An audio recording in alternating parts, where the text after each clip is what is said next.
Azərbaycan-İtaliya münasibətləri son illər enerji, ticarət, investisiya və texnologiya sahələrində sürətlə inkişaf edib. Bu əməkdaşlıq yalnız iki ölkə üçün deyil, həm də Avropa enerji bazarının sabitliyi üçün əhəmiyyətlidir. İtaliya Azərbaycanın ən iri ticarət tərəfdaşıdır. 2025-ci ilin yanvar-avqust aylarında ticarət dövriyyəsi 8,3 milyard dollar olub. Bunun əsas hissəsi neft və neft-qaz məhsullarının ixracıdır. İtaliya şirkətləri Azərbaycanda enerji və infrastruktur layihələrində fəal iştirak edir. O cümlədən Mingəçevirdəki 8 noyabr istilik elektrik stansiyası üçün avadanlıqlar təmin ediblər. Tapqaz kəməri də iki ölkə arasında strateji əlaqələrin əsas elementidir. Bəli, Azərbaycanın milli maraqları və qarşılıqlı faydalı əməkdaşlığında İtaliya xüsusi önəm daşıyır və bu münasibətlər strateji tərəfdaşlığa əsaslanır. Bəli, hörmətli tamaşaçılar, məlum olduğu kimi İtaliyanın prezidenti Sergio Mattarella'nın Azərbaycana səfəri başlayır və bu səfər çərçivəsində iki tərəfli və çox tərəfli münasibətlərin mühüm aspektləri müzakirə olunacaq. Biz isə gözləntiləri təhlil edəcəyik və eyni zamanda təbii ki, bu əlaqələrin daha da şaxələndirilməsi üçün regionda sülh və təhlükəsizlik vacib məsələlərdəndir ki, biz bunu da müzakirələrimiz zamanı diqqətdə saxlayacağıq. Eyni zamanda Azərbaycan liderinin BMT-nin Baş Assambleyasındakı çıxışında sülhlə bağlı mesajlardan sonra Ermənistanın baş naziri Nikol Paşinyanın da verdiyi açıqlamalar diqqət mərkəzindədir və xüsusilə də Paşinyanın açıqlamaları öz ölkəsində Ermənistanda rezonansa səbəb olub və bu mesajlar nədən ibarətdir? Eyni zamanda bu məsələlərə toxunacaq. Diqqətiniz bizdə olsun, qonaqlarımızı təqdim edirəm. Bugünkü qonaqlarımız Milli Məclisin deputatı Hikmət Babaoğlu. Xoş gəlmişsiniz Hikmət müəllim. Və bizim digər qonaqlarımız Sosial Tədqiqatlar Mərkəzinin sektor müdürü politoloq İlyas Hüseynov. Siz də salamlayıram, xoş gəlmişsiniz. Və Sosial Tədqiqatlar Mərkəzinin icraçı direktoru, eyni zamanda hüquq müdafiəçisi Sahib Məmmədov. Xoş gördük Sahib müəllim və bizim eyni zamanda Türkiyədən də İsmail Cingöz, politoloq qonağımız canlı olaraq bağlanacaq, müzakirələrimizdə iştirak edəcək. Amma Hikmət müəllim, biz az öncə sujeti də izlədik və məlum olduğu kimi bugün İtaliya prezidentinin ölkəmizə Sergio Mattarella'nın səfəri başlayır və bu səfərdən gözləntilər böyükdür. Prioritetlər nədən ibarətdir? Buyurun. İtaliya-Azərbaycan münasibətləri daima özünün səciyyəvi xüsusiyyətlərindən fərqlənibdir. Əlbəttə ki, Azərbaycanın Avropa İttifaqına üzv olan ölkələrlə çox mühüm əlaqələri var. Bunların bəzi strateji əməkdaşlıq səviyyəsindədir. Azərbaycanın ixrac etdiyi neftin və qazın alıcıları içərisində 11 ölkədən 9 Avropa İttifaqına üzv olan ölkələrdir. Amma mən elə gəlir ki, İtaliya-Azərbaycan münasibətlərinin səciyyəvi xarakterini təyin edən xüsusi əməkdaşlıq Azərbaycan neft məhsullarının və neft emalı məhsullarının birgə istifadəsi və istismarıdır. Biz bilirik ki, Bakı, Tbilisi və Türkiyə üzərindən artıq Trans-Anadolu marşrutu kimi xarakterizə etdiyimiz qaz marşrutunun Adriatik dəniz üzərindən İtaliyaya çıxması vaxtilə çox böyük müqavimətlə qarşılandı. Amma bu prosesdə İtaliyanın mövqeyi Avropa İttifaqı üzv olan ölkələrlə dil tapması nəticə etibarilə demək Azərbaycanın bu mühüm tarixi alternativ enerji layihəsinin İtaliyaya qədər uzanmasına gətirib çıxartdı. Yəni ekstremal vəziyyətlərdə, bəzən dövlətlərarası münasibətlərdə elə hadisələr baş verir ki, bu iki ölkə arasında münasibətlərin bir növ strateji sınağına çevrilmiş olur. O səciyyəvi xüsusiyyətlərdən biri də budur. Xatırlayırsınızsa, Avropanın bir sıra yaşıllar partiyaları, bir sıra insan hüquqları təşkilatları güya ki, bunun Adriatik dənizi üçün təhdid olduğunu, Avropa üçün təhdid olduğunu əsaslandırmağa çalışırdılar. Amma mən elə gəlir ki, bu fundamental münasibətlər nəticə etibarilə iki tərəfli münasibətlərə də öz töhfəsini verdi. Azərbaycan həmişə həm də kimya sənayesi ölkəsi olubdur. Yəni, Sovet dövründə də bunun ənənələri vardır. Amma əlbəttə ki, yeni mərhələdə Azərbaycan neft ölkəsi kimi öz kimya sənayesini yenidən qurmalıdır. Çünki tələbatlar artır, kimya məhsullarının forması dəyişir və s. və s. Ona görə də İtaliya-Azərbaycan şirkətlərinin birgə fəaliyyəti nəticəsində Azərbaycanın Sumqayıt şəhərində olan o texniki parkı tamamilə yeniləndi və yeni kimya məhsulları, kimya sənayesi məhsulları ortaya çıxdı ki, bu da artıq həm Azərbaycan iqtisadiyyatı üçün böyük dividendlər gətirirdi. Yəni, biz sadəcə xam mal satan ölkə olmadıq. Məsələn, müxtəlif təyinatlı kimya məhsulları istehsal edən ölkəyə çevrildik və onların əsas ixracatçısı da İtaliyadır. İtaliya, Avropada hər ölkə bir sahə üzrə ixtisaslaşdırıbdır sənayesini. Bugün mən bəlkə də bütün dünyada... Amma müdafiə sənayesi sahəsində də Azərbaycanla İtaliya arasında... Orada əlbəttə toxunmaq mütləq lazım olacaqdır. Deməli, kimya sənayesi üzrə və kimya sənayesinə innovativ texnologiyaların tətbiqi üzrə İtaliya Avropada birinci ölkədir. Bu da məsələnin hamısı deyil. Əlbəttə ki, belə olan halda iqtisadi maraqlar, həm də təhlükəsizlik maraqlarını diktə edir, təyin edir. Ona görə də Azərbaycan və İtaliya arasında bəzən danışılan, bəzən ümumiyyətlə danışılması o qədər də uyğun olmayan məsələlər var ki, bunlardan biri də İtaliya-Azərbaycan arasındakı hərbi əməkdaşlıqdır. Onun daha da dərinləşməsidir və bütün bunlar İtaliya-Azərbaycan münasibətlərini xüsusi münasibətlər səviyyəsinə qaldırır. Mən düşünürəm ki, İtaliya prezidentinin Azərbaycana səfəri kontekstində İtaliya-Azərbaycan münasibətləri üçün yeni perspektivlər müzakirə olunacaqdır. Artıq görünür nələrsə mütləq razılaşdırılıbdır ki, İtaliya prezidenti Azərbaycana səfər edir. Demək, bunlar da həm iqtisadi sahədə, həm siyasi müstəvidə İtaliya-Azərbaycan münasibətlərinin daha da dərinləşməsinə xidmət edəcəkdir. Bəli, hərbi sahədə də gözləntilər var. Çünki Azərbaycan elə 2 il təxminən bundan öncə İtaliyanın məşhur hərbi hava gəmisi olan Leonardo, səhv etmirəmsə, adlandırdı. Artıq Azərbaycan Bakıya gətirmişdi onu və bundan sonraki perspektivlər də çox böyükdür. Hazırki çağırışlar fonunda Sahib müəllim İtaliya-Azərbaycan münasibətlərində hansı istiqamətləri sadalama olar? Hörmətli Hikmət müəllim danışdı və əsasən iqtisadi sahədə əməkdaşlığımızı şərh etdi. Amma beynəlxalq münasibətlərin özündə də İtaliya və Azərbaycan münasibətlərində bir stabillik var və İtaliya heç zaman Azərbaycanın, belə deyək, milli maraqlarına xələl gətirən və sair məsələlərdə deyək ki, tərəf olmur, səs vermir və bu da çox vacib məsələdir. Çünki İtaliya sıradan bir dövlət deyil, böyük yeddiliyin üzvüdür. Avropa İttifaqının birinci üçlükdə olan iqtisadiyyatıdır və ümumiyyətlə bir strateji məkanda yerləşən bir ölkədir və ona görə bizim üçün İtaliya ilə əməkdaşlıq, hər sahədə əməkdaşlıq, iqtisadi, siyasi, digər məsələlərdə əməkdaşlıq çox vacibdir.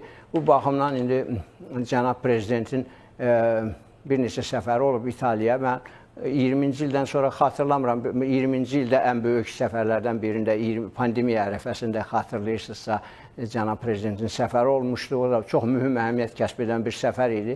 Eyni zamanda İtaliya prezidenti də Azərbaycanda olub və ümumiyyətlə İtaliyanın hökuməti ilə Azərbaycan hökuməti arasında da bir sıra əməkdaşlıqlar mövcuddur. Bu baxımdan çox yaxşıdır bu yəni səfərin əhəmiyyəti. İndi hörmətli Hikmət müəllim dedi, yəqin ki, mühüm sənədlər də imzalanacaq və ümumiyyətlə Azərbaycan indi Avropanın enerji təhlükəsizliyinin təminatında xüsusi rola malikdir. Və indi bu rol artmaqdadır. Bilirsiniz ki, ABŞ hökuməti Avropa İttifaqından tələb edir ki, deyək ki, Rusiya ilə bütün o enerji müqavilələrinə son qoysun, qaz ixalını, neft ixalını dayandırsın və s. Bunun fonunda təbii ki, Azərbaycan həm öz enerji daşıyıcılarını Avropaya təchiz etməkdə davam edəcəkdir və bunun da ilk alıcılarından biri İtaliyadır. Bu baxımdan mən hesab edirəm ki, bir vacib səfərdir, ölkəmiz üçün xeyirli olacaqdır. Eyni zamanda yenə də bir daha qeyd edirəm ki, bu Azərbaycan-İtaliya münasibətlərinin daha da dərinləşməsində, bütün sahələrdə dərinləşməsində bir mühüm əhəmiyyət kəsb edəcəkdir. İlyas müəllim, sizin baxışınız nədən ibarətdir? İtaliya-Azərbaycan münasibətlərində hansı milli maraqlara əsaslanan biz yeni yanaşmaları görə biləcək? Bax, xüsusilə də bu səfər çərçivəsində. Çox sağ olun Cəli xanım. Milli maraqlardan danışırıqsa, deməliyik ki, Azərbaycan torpaqları işğal altında olanda bizim üçün milli maraq və mənafelərimiz nöqteyi nəzərdən çıxış edən bizim narativləri Türkiyədən sonra dəstəkləyən... ikinci ölkə idi İtaliya. Bəli, yəni qardaş Türkiyədən sonra Avropa məkanında bizim həqiqətlərimizi müdafiə edən dövlət idi və eyni zamanda sentyabrın 1-də bu il ləğv olunan ATƏT-in Minsk qrupunun da üzvü olub, həmsədr olmasa da və eyni zamanda müxtəlif dinləmələr zamanı, müxtəlif ölkəmiz əleyhinə təhdidlər, böhtanlar, şər kampaniyaları təşkil olunanda biz İtaliyanın dayanıqlı, ardıcıl və bizim mövqeyimizi müdafiə edən yanaşmasını görmüşük. Hər zaman Azərbaycanın ərazi bütövlüyü dəstəklənmişdir. Bu iki tərəfli və çox tərəfli təmaslarda da özünü göstərib. Eyni zamanda Avropa İttifaqı üzvlə olan ölkələr arasında Azərbaycan-Avropa İttifaqı və Azərbaycan-NATO yaxınlaşmasını təşviq edib. Müxtəlif proqramlar vasitəsilə, müxtəlif təhsil və eyni zamanda digər müstəvilərdə Azərbaycanın mövqeyinin, maraqlarının Avropa məkanında təmin olunmasına yardımcı olub. Bu da hesab edirəm ki, çox əhəmiyyətlidir milli maraqlar kontekstində məsələyə yanaşırıqsa. Digər tərəfdən Vətən müharibəsində də Azərbaycanın mövqeyini dəstəkləmişdir İtaliya və bu da bizim beynəlxalq mövqeyimizin daha da güclənməsinə həssas dövrdə güc qatmışdı və Cənab Prezidentin də sözlərini xatırlamalıyıq ki, Vətən müharibəsində kim bizim mövqeyimizi dəstəkləyibsə, həmən dövlətlərlə və ya dövlətlər qrupu ilə Azərbaycan əməkdaşlığını daha da artıracaqdır. Və biz işğaldan azad olmuş ərazilər kontekstində də hesab edirəm ki, İtaliya ilə əməkdaşlığımızı davam etdirməliyik. Çünki İtaliyanın sənaye, tikinti, yəni yeni layihələr gözləmək olar. İlk addım simvolik addım idi. Bundan sonraki mərhələlərdə biz yeni ideyalar, yeni təşəbbüslər və layihələr gözləyə bilərikmi İtaliyanın işğaldan azad olmuş Azərbaycan ərazиlərində? Neft-qaz sahəsini əhatə edir. Hörmətli Hikmət müəllim qeyd elədi. TAP layihələrini, Cənub qaz dəhlizini və Azərbaycanın İtaliya ilə iqtisadi, ticari tərəfdaşlığında İtaliyanın birinci yerdə uzun illərdir olması bu əsasən neft-qaz sahəsini əhatə edir. Digər tərəfdən alternativ bərpa olan enerji sahəsində İtaliyanın təcrübəsi vardır və artıq çoxdan bu trendləri qəbul edib, onların üzərində böyük iş həyata keçirilmişdir və İtaliya şirkətləri ilə də məsələ işğaldan azad olunmuş ərazilərdə bərpa olunan enerji sahəsində əməkdaşlığı həyata keçirmək olar. Mən indi beyin mərkəzinin nümayəndəsi kimi qeyd eləmək istəyirəm ki, hər il İtaliyada Çernobyo, Ambrozetti beyin mərkəzinin toplantısında Cənab Prezident iştirak edir və Vətən müharibəsindən sonra bu sistematik xarakter alır. Və bu beyin mərkəzinin təşkil etdiyi toplantıda Avropanın tanınmış ekspertləri və beyin mərkəzlərinin nümayəndələri iştirak edirlər. Burada müzakirə olunan məsələlər Avropanın gələcək təhlükəsizlik arxitekturası ilə bağlıdır. Və Cənab Prezidentin söylədiyi fikirlər, irəli sürdüyü tezislər İtaliyadan dünyaya, Avropa məkanına ilk növbədə translyasiya olunur.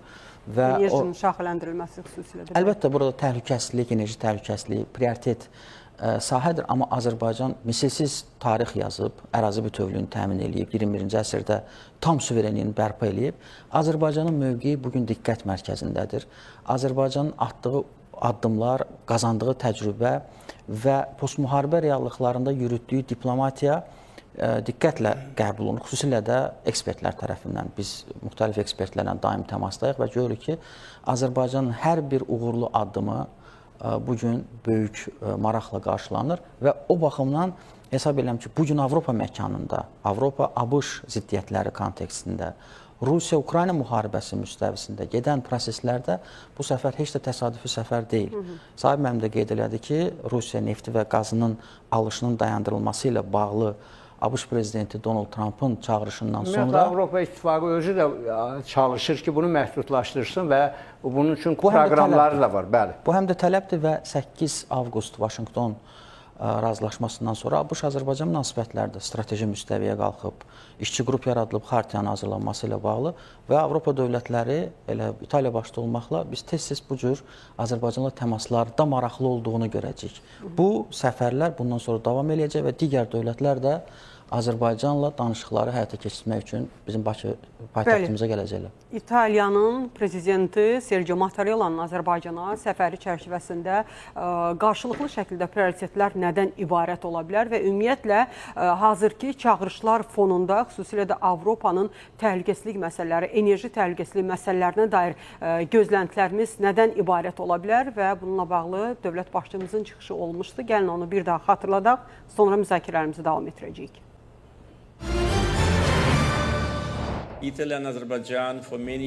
Uzun illər ərzində Azərbaycan və İtaliya strateji tərəfdaşlar kimi fəaliyyət göstərir. Müvafiq bəyannamə təqribən 10 il əvvəl qəbul edilib. Bizim əməkdaşlığımız bir çox sahəni əhatə edir. Bizim müntəzəm siyasi təmaslarımız var. Bu, 2020-ci ildən bəri mənim İtaliyaya 3-cü səfərimdir. Prezident Mattarella 2018-ci ildə Azərbaycana səfər edibdir. Yüksək səviyyəli təmaslarımız bizim yaxın siyasi tərəfdaş olduğumuzu nümayiş etdirir. Bizim ticarət əməkdaşlığımız olduqca fəaldır. İtaliya Azərbaycanın dünyada bir nömrəli ticarət tərəfdaşıdır. Ötən il bizim ticarət dövriyyəmiz 16 milyard ABŞ dollarına yaxın olubdur. Biz artım üçün potensialı yalnız enerji sektorunda deyil, digər sahələrdə də görürük. Azərbaycan İtaliyanın bir nömrəli neft və ikinci ən böyük qaz təchizatçısıdır. Bu da bizim əməkdaşlığımızın vacib hissəsidir.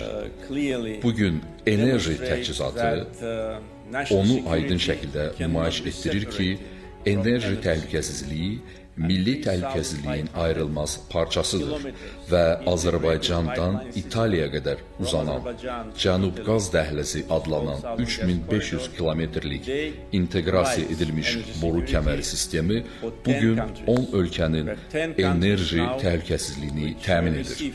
Hazırda 10 ölkə Azərbaycandan qaz alır və onlardan 7-si Avropa İttifaqının üzvüdür. Bu səbəbdən Avropa Komissiyası Azərbaycanı Ümum-Avropa qaz təchizatçısı və etibarlı tərəfdaş adlandırır.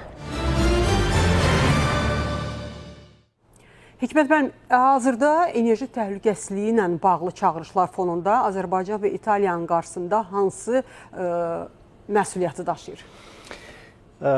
Çox sağ olun. Cənab Prezident nitqində elə məsələlərə toxundu ki, mən elə gəlir ki, bunlar strateji baxımdan həm İtaliya üçün, həm Azərbaycan üçün çox vacibdir. Əslində, bugün enerji təhlükəsizliyi kontekstində elə bir tarixi mərhələyə gəlmişik ki, enerji təhlükəsizliyi anlayışının paradigmaları dəyişir. Dünənə qədər biz enerji təhlükəsizliyi deyəndə, yəni sadəcə qazma vasitəsilə çıxarılan enerjilərdən danışırıqsa, bugün yeni yaşıl enerjidən danışırıq. Bugün məsələn İtaliya şirkətlərinin Azərbaycandakı enerji mənbələrini yenidən inşası və yenidən qurması məsələlərindən danışırıq. Eyni zamanda regionda dəyişən güc balansı kontekstində mən elə gəlir ki, bu enerji mübadiləsi prosesinin yeni təhlükəsizlik paradigmalarından danışırıq. Dünyada son dövrlərə qədər konkret olaraq formalaşmış və ənənəvi klassik güc mərkəzləri var idi və hər şeyin təhlükəsizliyinin təminatçısı onlar idi. Bugün Azərbaycanın yüksələn mövqeyi mən elə gəlir ki, regional miqyasdan daha böyükdür desək səhv etmərik. Yəni, biz həmişə regional deyəndə kiçik mənada mövcud olduğumuz coğrafiya nəzərə tuturuqsa, bugün Azərbaycanın və onun müttəfiqlərinin birgə təhlükəsizlik tədbirlərinin inşa etməsinin imkanları və perspektivləri çox böyükdür. Bir də bu kontekstdən baxmaq lazımdır. Ona görə də mən elə gəlir ki, hazırda Azərbaycan prezidentinin əgər biz Şərt Plus tədbirində Çində iştirak etdiyi çıxışa diqqət etsək, orada Azərbaycan prezidenti belə bir ifadə işlətdi. Asiya və Avropa arasında körpü. Biz həmişə, məsələn, həyata keçirdiyimiz bu layihələri, mümkün gələcəkdə inşallah maneəsiz keçid olaraq Zəngəzur dəhlizini qısa, kiçik regional kontekst. Amma bir də bu nöqtədən baxsanız, düz İtaliyaya qədər uzanan bir vektordan söhbət gedir və bunun təhlükəsizlik məsələləri də Azərbaycanın özü ilə əlaqələndirilir.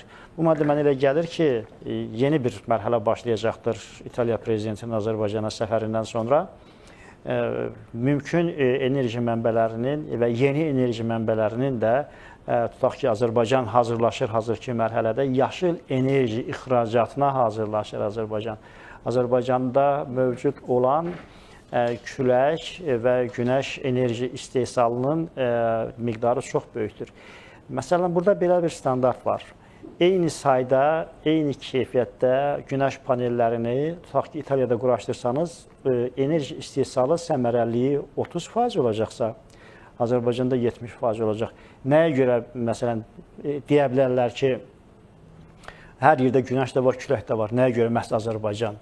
Günəşin düşmə bucağı, coğrafiya və o mümkün potensialın realizasiya edilməsində imkanlar.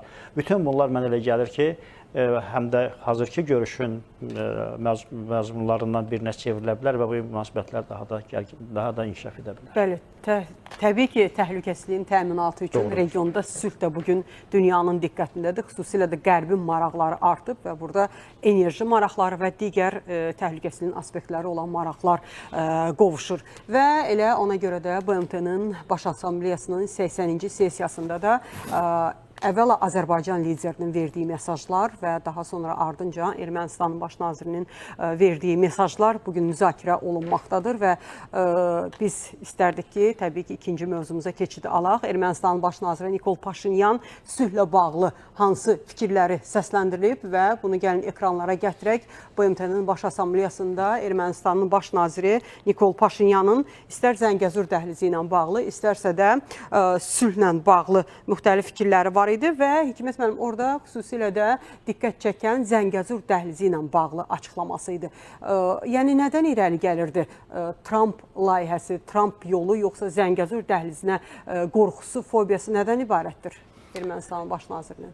Xatırlayırsınızsa, Donald Trump bu üç tərəfli görüşdən sonra maraqlı bir ifadə işlətdi. Dedi ki, biz üç tərəfli görüşü keçirəndə, daha doğrusu Ermənistan və Azərbaycan liderlərinin iki tərəfli görüşünə Trump şahidlik edən zaman deyir, belə bir ifadə işlətdi ki, tərəflər o qədər uzaqdan başladılar ki, mən dedim, burada hər hansı bir ortaq məxrəcə gəlmək mümkün olmayacaq.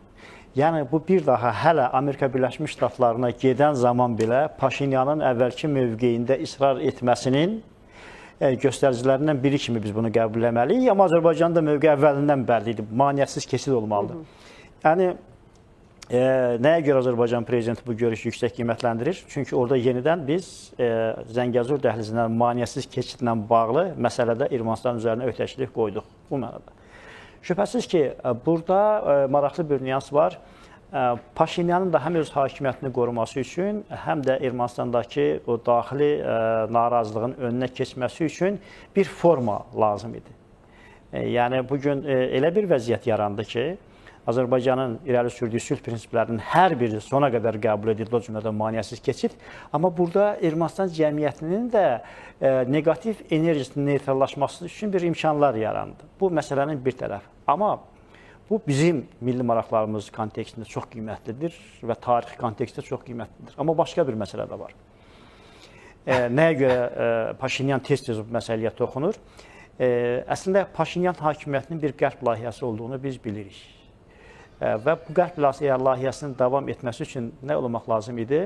Regionda klassik güc mərkəzlərinin Zəngəzur dəhlizinə müdaxiləsini aradan götürmək lazım idi.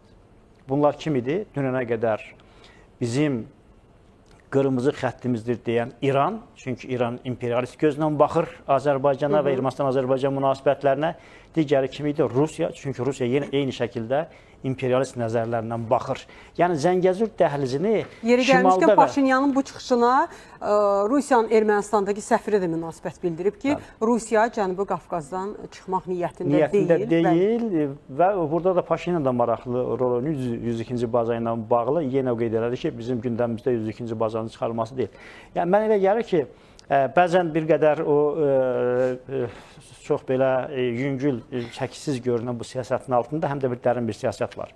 Yəni, əgər bugün paralel olaraq həm Zəngəzur dəhlizində strateji razılaşmanı əldə etmək, həm də 102-ci bacanı çıxartmaq əslində birincinin pozulmasına gətirib çıxara bilərdi. Burada Paşinyan mənə elə gəlir ki, düşmən də olsa ağıllı hərəkət etməyi bacarır, məsələləri bir-birinə qatmır. Yəni məsələnin mahiyyəti nədən ibarətdir? Niyə bizim üçün də bu strateji üstünlükdür? Avropa İttifaqı eyni imperialist maraqlarla gəlirdi. Xatırlayırsınızsa, israrla tələb edirdik ki, Ermənistan tərəfindən müşahidəçilər olduğu kimi Azərbaycan tərəfindən də Avropa İttifaqının müşahidə missiyası olmalıdır. Bu nə deməkdir?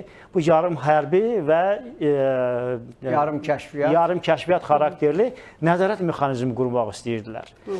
Amma Amerika liberal iqtisadi kontekstdə bu məsələyə baxdı və Amerika öz mövqeyini ortaya qoyandan sonra Trump marşrutu deyirsiniz ki, Zəngəzur dəhlizi, ikisini də istifadə etmək olar bu. Ondan sonra biz eşitmədik İran desin ki, Zəngəzur dəhlizi mənim qırmızı xəttimdir. Qutardı mı? Ondan sonra artıq Rusiya heç vaxt, mən bu vaxta qədər olan rəsmi açıqlamalarda Amerika görüşündən sonra bir daha istinad etmədi 10 noyabr anlaşmasına ki, burada Rusiyanın hərbiçiləri, Rusiyanın federal kəşfiyyat sərhəd qoşunları orada olmalı. Bu mövzuya qayıdılmadı. Rusiya tərəfi qeyd edir ki, biz detallara baxacağıq. Detallara baxsınlar. Əlbəttə baxacaqlar, qoy baxsınlar. Amma məsələ ondadır ki, artıq qısa müddətdə mən elə gəlir ki, bu razılaşmanın parlamentlərdə, həm Ermənistanda, həm Azərbaycanda ratifikasiya edilməsi və imzalanması lazımdır ki, nə qədər ki, beynəlxalq şərtlər bizim lehimizədir, nə qədər ki, İran küncə sıxışdırılıbdır, Rusiyanın başı müharibəyə qarşıdır, tez bir zamanda yəqin ki, biz bunu edəcəyik. Ona görə də Paşinyan görürsünüzmü? Azərbaycan tərəfindən burada heç bir problem yoxdur. Heç kəs Azərbaycanın iradəsi üzərində təzyiq qura bilməz. Amma önümüzdəki seçkilər mərhələsində Paşinyanın mövqeyi, onun düşüncələri sıxışdırılır. Elə bu günlərdə olan o etiraz məsələləri də buna görədir. Məncə çox böyük tarixi uduş əldə edirəm ki, çünki baxın, dediyimiz imperiyalar burada qalıcı ola bilərdi. Avropa İttifaqı imperializmi də, belə deyək, və yaxud Xristian klubu da daima ermənilərin lehinə şərtlər formalaşdıracaqlar. Şimal və Cənubi imperiyalarda, amma Amerika Birləşmiş Ştatları bura imperialist kimi gəlmir, iqtisadi maraqları. Nəyə görə Trump dedi ki, biz bundan fəxr edirik? Bax, bunu da açmaq lazımdır, mən elə gəlir ki. 1828-ci ildən bəri, doğrudur, o dövrlərdə Amerikanın Asiya qitəsinə, o cümlədən Qafqaza müdaxilə imkanları məhdud idi. Amma 2-ci Dünya müharibəsindən sonra belə imkanlar yaranmışdı və 1-ci Dünya müharibəsindən sonra belə imkanlar yaratmışdı. Amerika Cənubi Qafqaza girə bilmədi. Bugün bu strateji nöqtədə liberal iqtisadi olsa belə iştirakçılığını təmin edirsə, ona görə Trump əlbəttə deyir ki, mən fəxr edirəm. Amerika Birləşmiş Ştatları fəxr edir. Çünki nəhayət Amerika Birləşmiş Ştatları bura gəldi, amma əlbəttə ki, qalıcı olaraq gəlmədi. Bizim üçün qorxulu senari qalıcı klassik imperiyaların bu yolda iştirakçılığı idi. Biz bunu demək məsələni... Yəni burada düşünürsünüz ki, heç bir boşluq qalmayıb. Məncə... İki qlobal mərkəzin toqquşması üçün, Cənubi Qafqazda artıq maraq toqquşması üçün heç bir boşluq qalmıyor. Yəni hesab edin ki, ortada bir güc var və onları neytrallaşdıracaq imkanlara sahib olan bir güc var. Bəli, siz konstitusiyanı qeyd etdiniz, elə Paşinyan da BMT-nin sizə söz verəcəyəm. Amma vaxt məhdudiyyətini çox doğru deyirsiniz, amma bu da bizdən asılı deyil, bildiyiniz kimi. Yəni bizim vacib və mühüm şərtlərimiz var, onlar bizdən asılı olmayaraq Ermənistan tərəfindən yeri gəlmişkən Paşinyanın BMT-dəki çıxışı nədən xəbər verir? O, ölkə parlamentində etdiyi ənənəvi çıxışları indi BMT tribunasına daşıdı, bilməm nə. Amma iki başlı məqamlar var idi mi Sahib müəllim burada? Bilirsiniz necədir? Zəngəzur dəhlizi ilə bağlı xüsusilə də. Hikmət müəllim onu qeyd elədi. İki başlılıq onun vəziyyəti ilə bağlıdır, daxildə olan vəziyyətlə. O məcburdur iki başlı danışmağa, çünki içəridə o ki, daxili qüvvələr var, əslindəki daxili olmaqlarına baxmayaraq xarici qüvvələrdən asılıdır. Tərəfinə idarə olunur. Onlar hər sözündən tuturlar Paşinyanın və onu bir hərəkata, etiraza çevirə bilirlər və onun əleyhinə çevirə bilirlər. Amma mən sizə deyim ki, yəni bu elə bir ki, parlamentdə çıxışına oxşar bir çıxış elədi. Hətta atalar məsəlindən, aforizmlərdə də istifadə etdi. Və mən, məsələn, orada iki başlı kimi qəbul edə bilmirəm. O deyir ki, bu sülh prosesi uşaq xəstəliyi kimi şeydir. Uşaq sağalacaq, xəstələnəcək, hərarəti qalxacaq və s. Doğrudur, biz ötən verilişimizdə burada müqayisə eləmişdik. Paşinyan bundan əvvəl də demişdi ki, orada elə müddəalar var ki, onların həyata keçirilməsi o qədər də asan olmayacaq və uzun. doğru fikir idi. Məsələn, 8-ci maddə var orada, 15-ci maddə var.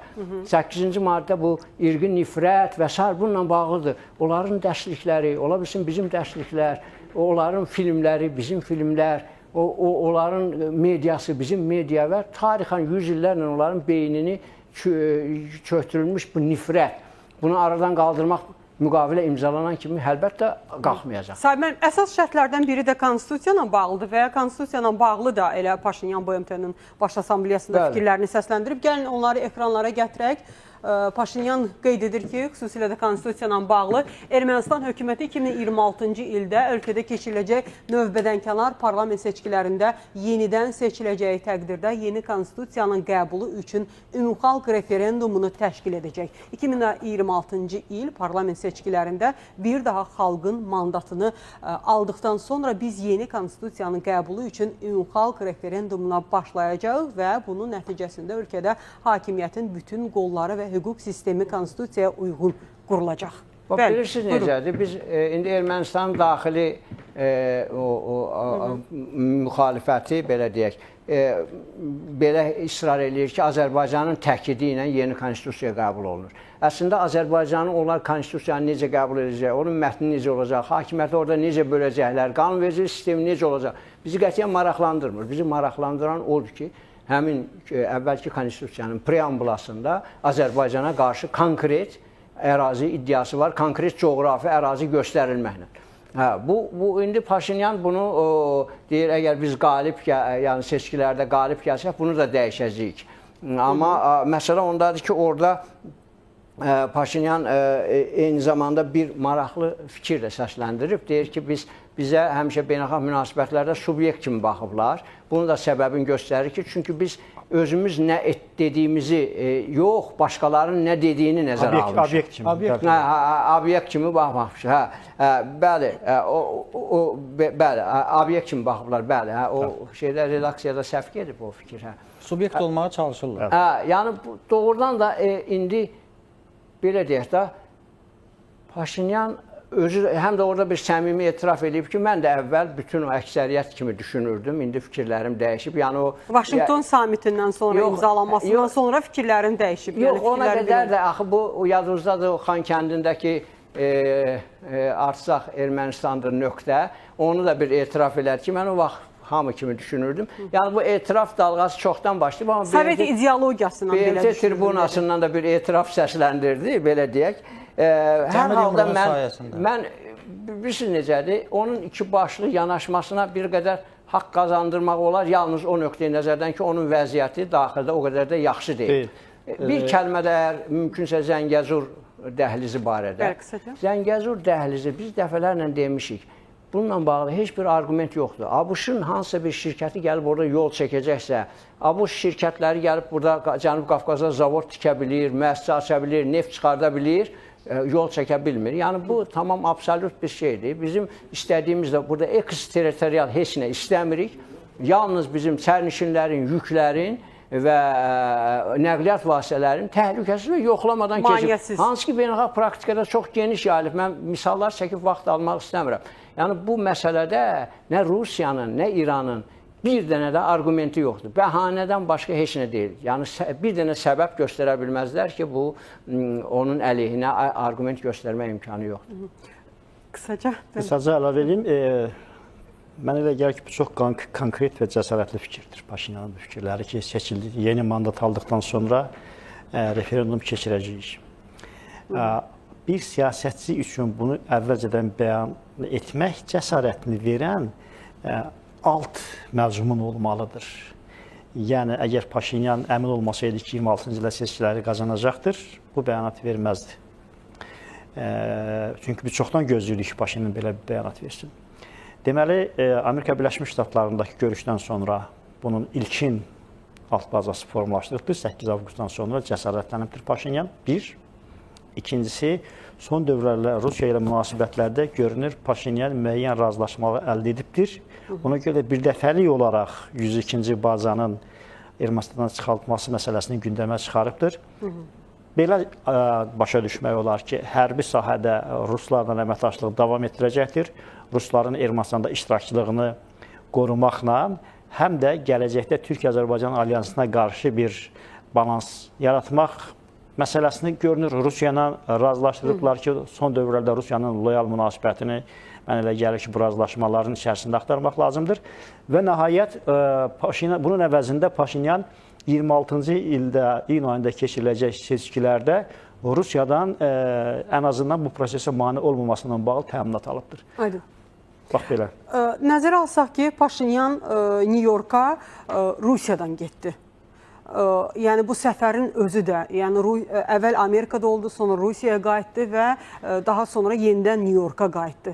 Rusiyadan təlimat mı almışdı, yoxsa artıq öz belə deyək də əsaslarını möhkəmləndirmiş şəkildə Vaşinqtona gedərək BMT-dən açıqlamalar verdi? Ümumiyyətlə BMT-də Nikol Paşinyanın çıxışı klassik Paşinyanın çıxışı idi da, belə deyək. Çünki onun müxtəlif təmasları, səfərləri sonraki çıxışlarına təsir edir. Və eyni zamanda BMT-dən sonraki, əgər biz Ermənistan daxili auditoriyası üçün Paşinyanın çıxışına baxsaq, bu tamamilə başqa bir çıxış olacaqdır. Və mən də elə hesab edirəm ki, Rusiya səfəri Nikol Paşinyanın BMT-dəki çıxışına təsir etmişdir. Hikmət müəllim qeyd elədi, yəni Rusiya Ermənistan dialoqu müstəvisində növbəti seçkilərin mənzərəsini. Bəli, hazırda Ermənistanda kilsənin rəhbərliyi ilə Nikol Paşinyan arasında olan ixtilaflar və gərgin münasibətlərin yaranması 5-ci kolonun açıq şəkildə Nikol Paşinyanın komandasına, vətəndaş razılığı fraksiyasına meydan oxuması növbəti seçkilərdə ciddi problemlər yaradacaqdır. Və bu problemləri neytrallaşdırmaq üçün şübhəsiz ki, Rusiya ilə dialoq lazımdır. Əvvəlki hakimiyyətlərin Rusiya ilə münasibətləri, Rusiya şirkətlərinin Ermənistanda dominant hakim mövqedə olması bu vəziyyəti formalaşdırıb. Paşinyan məcburdur ki, səfər etsin, danışıqlar həyata keçirsin, müəyyən razılaşmalarda iştirak eləsin və eyni zamanda həm də Qərbdən gələn təlimatları yerinə yetirsin. Qərbdən gələn təlimatlar konkretdir. 102-ci baza çıxmalıdır. Ermənistan KTMT-dən çıxmalıdır və sonuncu olaraq Avrasiya İqtisadi Birliyini Avropa İttifaqı ilə əvəz eləməlidir. Digəri konstitusiya. Konstitusiyada bax, dəyişikliklər haqqında Nikol Paşinyanın o göstərdiyiniz statda sonuncu cümlə ciddi təhlil olunmalıdır. Hakimiyyətin bütün qolları və hüquq sistemi konstitusiyaya uyğunlaşdırılacaq. Deməli, hazırda hakimiyyətin bütün qolları konstitusiyaya uyğun deyil və hüquq sistemi konstitusiyaya uyğun deyil. Burada hesab edirəm ki, kilsənin dövlət üzərində güclü təsirindən irəli gəlir. Kağız üzərində Ermənistan sekulyar dövlətdir. Amma dinin nə qədər güclü, hətta konstitusiyada hüquqlarının təsbit olunması da açıq-aydın özünü göstərir. Ona görə də dövləti dindən ayırmaq və eyni zamanda inteqrasiya müstəvisində Avropa İttifaqına getməyi və bu niyyəti konstitusiyaya daşımaq hazırda Paşinyanın əsas məqsədidir. Bəli, Ermənistanda Azərbaycana qarşı ərazi iddialarının olmaması haqqında Konstitusiya Məhkəməsinin bir alayarımçıq rəyi vardır. Amma bunu da həm BMT tribunasından, həm daxili auditoriya müstəvisində, həm də öz partiyadaşları ilə yeri gəlmişik, yeni qurultay keçilir və yeni üzvlər təyin olunub orada. Bəzi şəxslər də Paşinyanın seçki qabağı Real Ermənistan sloqanı ilə getdiyi bu kampaniyadan kənarlaşdırılıb və bunu açıq şəkildə demir. Necə ki, Minsk qrupunun buraxılması ilə bağlı demirdi, amma biz gördük ki, razılaşdırıldı və sentyabrın 1-də Minsk qrupu artıq ləğv olundu. BMT tribunasından Paşinyan deyə bilərdi ki, biz Azərbaycanın tələblərini yerinə yetirəcəyik və yeni konstitusiya layihəsində ərazi iddialarına son qoyacaq. Bax, bu cür müəyyən siyasi manipulyasiyalar eləyərək və eyni zamanda dəhliz mövzusunda sanki Azərbaycanı qıcıqlandırır, sanki hansısa yeni tapşırıqlar alıb. Amma baxmayaraq ki, bu açıq şəkildə bəyan olunmur, Ermənistanın preambulası dəyişəcək. Paşinyan bunu belə görür ki, 4-cü respublika quracaqdır. Əgər belə böyük bəyanatlar səslənirsə, bu deməkdir ki, konstitusiya təzədən yazılacaq. Mənim söylədiyim bəzi məqamlardır, hansı ki, nəzərə çarpır. Bu din mövzusudur, avrointeqrasiya mövzusudur, ərazi iddialarına son qoymaq. Amma görünür ki, həm məhkəmə sistemində, həm qanunvericilik sistemində, icraedici sistemdə müəyyən dəyişikliklər olacaqdır.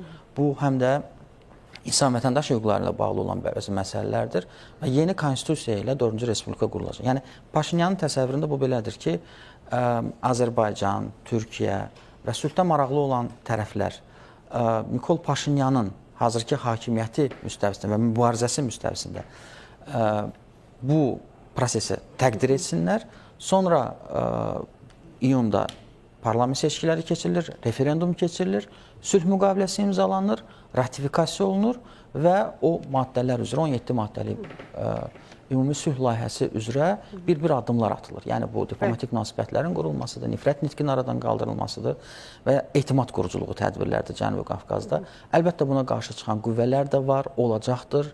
Buna da hazır olmalıyıq, müəyyən preventiv tədbirlər görülməlidir. Çünki artıq razılaşma əldə olunub, əllər sıxışılıb və birgə sülh istiqamətində fəaliyyət göstərməliyik. Nə qədər bu cür manipulyasiyalar eləyərək, Zəngəzur dəhlizi əvəzinə trip marşrutu və ya konstitusiya ilə bağlı müəyyən məsələlərin dilə gətirilməməsi baş verəcək, bu Azərbaycanın qıcığına təsir edəcəkdir və beləliklə etimad tədbirləri pozulacaqdır. Bəli, Paşinyanın bu çıxışında məhz konstitusiya ilə bağlı səsləndirdiyi fikirlər, xüsusilə də konstitusiyanın ertələnməsinə işarələnən fikirlər daxili və xarici təzyiqlərin qarşısının alınması üçündürmü? Bu barədə sualımız olacaq Hikmət müəllim sizə. Amma istərdim ki, Türkiyəyə bağlanaq. İsmail Cingöz bizimlə bərabər olmalıdır və İsmail bəy bizi gözləyir. Salamlayırıq sizi İsmail bəy. Selamlar Jale Hanım, sizə və konuklarınıza selamlar. Təşəkkür edirik. İsmail bəy, Ermənistanın baş naziri Nikol Paşinyanın BMT-nin Baş Assambleyasının 80-ci sessiyadan səsləndirdiyi fikirlər Türkiyədə necə təhlil olunur? Sülh prosesinə hansı formada təsir göstərə bilər? Şimdi öncelikle şu var ki Paşinyan'ın konuşması hem izledim hem yapılan açıklamaları basından da takip ettim. Türkiye'de özellikle Ermeni matbuatı da bu konuyla alakalı yazılar yazdı. Türkiye'de yayınlar yapan bazı Ermeni gazeteleri var. Bunlar bile Paşinyan'ın açıklamalarını olumlu olaraktan değerlendiriyorlar. Yani Paşinyan'ın sulha inanmış ve sulh olması ve bir an önce barışın Azerbaycan ile sağlanması, sınır tespit konularının halledilmiş olması ve Türkiye ile normalleşerek sınır kapılarının açılmasına odaklandığını görmekteyiz ve bu konuda da değerlendirmeler var. Paşinyan diyor ki ben seneye yapılacak olan Birleşmiş Milletler toplantısında sulh yapılmış Azerbaycan, sınırları açılmış ve normalleşmiş bir Türkiye'yi size anlatmak isterdim diyerekten bu konuda temennisini belirtiyor. Ama orada konuklarımız da değindi. Zengezur cümlesine Paşinyan biraz negatif yaklaşmış. Zengezur koridoru yerine Trump Uluslararası Refah Rotası adının verilmesinde ısrar ediyor. Bu konuda Zengezur koridoru cümlesinin Ermenistan'dan toprak taleplerini çağrıştırdığı yönde endişe duydukları yönünde bir giriş var. Bu esasında biraz da Donald Trump'a ve Avrupalı yandaşlarına bir mesaj olaraktan da algılanmalı. Hani bu barışı ve arabuluculuğu sağlayan Trump'a biraz daha yaranmak bakımından Zengezur ve Trump yolu cümlesini kıyaslayarak bir yaklaşım sergilemeye çalıştığını değerlendiriyorum şahsen. Bununla beraber halkın bıkmışlığından değerlendirebiliriz. Burada konuklarımız söyledi, 2026 seçimleri ve 2026'da anayasa değişikliğini burada anlatıyor olması seçimleri garantilemeseydi bundan bahsetmezdi dedi konuğumuz. Halkın bir an önce barış yapmak istediğini ve halkın bıkmışlığını bu cümlede esasında görmek lazım. Çünkü Ermenistan nüfusu erimekte, ekonomisi çökmekte. Biraz daha bir süre daha bir barış sağlanmazsa, sınırlar açılmazsa adeta kendi kendine yok olacak bir devlet başbakanı var ortada. Yani nüfusu her geçen gün eriyen, nüfusu fırsat buldukça yurt dışına kaçma gitme fırsatlarını kollayan bir Ermenistan var. Ekonomi çarkları dönmüyor. Çünkü nüfus olmayınca ekonomi çarkı da dönmüyor. Tarım işlenemiyor. Yani günlük hayata dair devletin çarklarını çevirecek olan nüfusun yetersiz kalması hepsi birbirini tetikliyor. Ve halkın da bir an önce barış istediği yönünde bir algı var demek ki Paşinyan'da ve halka da bu konuda hem ima ediyor hem de bir beklentisi olduğu anlaşılmakta. Burada Rusya'nın Güney Kafkasya'dan çıkıp çıkmayacağı veya Kısaca xahiş edəcəm. Vaxtımız məhdudlaşır. Bəli, İsmail hemen Bey. söylüyorum, Rusya neden sessiz kalıyor? Rusya Ukrayna ile savaşından dolayı bir çıkmaz içerisinde ve Ukrayna ile Rusya savaşı nedeniyle Amerika-Rusya anlaşmış pozisyonda esasında geri planda ve Amerika'yı karşısına almak istemeyen bir Rusya bu konuya şimdilik sessiz kalıyor ve Paşinyan'a da bu konuda zımnen mecburen destek verdiği yönde bir değerlendirme yapılabilir. Təşəkkürümüzü bildiririk. İsmail Cüngöz Türkiyədən İyi bizimlə yayınlar. bağlantıdaydı. Öz fikirlərini səsləndirdi. Amma təbii ki, sülhlə bağlı yekun sözü, nidasını Azərbaycan lideri eləməz BMT-nin Baş Assambleyasının 80-ci sessiyasında bir daha təsdiqləmiş oldu. Gəlin o çıxışı bir daha xatırlayaq, sonra müzakirələrimizi davam etdirəcəyik. Azərbaycan yeni bir dövrə qədəm qoyub. Biz həm müharibəni udduq, həm sülhü qazandıq. İşğala son qoyduq və bərpa işlərinə başladıq. Ədalət zəfər çaldı. Suverenlik möhkəmləndi və sülh de facto təmin olundu. Biz bu müsbət təcrübəmizi paylaşmağa hazırıq. Son illərdə əldə etdiyimiz nailiyyətlər yalnız Azərbaycanın qələbəsi və uğuru deyil. Bu həm də beynəlxalq hüququn sonda mütləq üstünlük təşkil etməsinin sübutudur. Bizim baxışlarımız aydındır. Bunlar beynəlxalq hüquqa əsaslanan sülh və inkişaf, dövlətlərin daxili işlərinə qarışmama, qarşılıqlı hörmət və əməkdaşlıqdır. Gəlin birlikdə ikili standartların aradan qalxdığı, ədalətin selektiv olmadığı, qanunun aliyinə hörmət edildiyi, sülhün təkcə sözlərlə deyil, əməli işlərlə təmin olunduğu bir dünya quraq. Buyurun. Sülh sadəcə hüquqi siyasi sənəd deyil.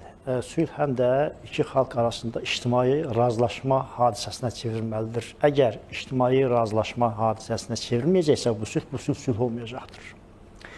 Ona görə də mən elə gəlir ki, sülhün məhz qalıcı olması üçün Ermənistanda mütləq yenidən konstitusiya reformaları həyata keçirilməlidir. Bir, kilsənin Ermənistan cəmiyyəti üzərində, Ermənistan ictimaiyyəti üzərində təsiri aradan qaldırılmalıdır. İki, əgər konstitusiyada bu məsələlər də öz əksini tapmayacaqsa, yenə sülh müvəqqəti olacaqdır. Çünki Ermənistanda kilsə xristian dinini təbliğ etmir. Ermənistanda kilsənin birinci funksiyası Azərbaycana qarşı nifrəti təbliğ etməkdir. Ermənistan ictimaiyyətini Azərbaycana qarşı düşmənçiliyə hazırlamaqdır.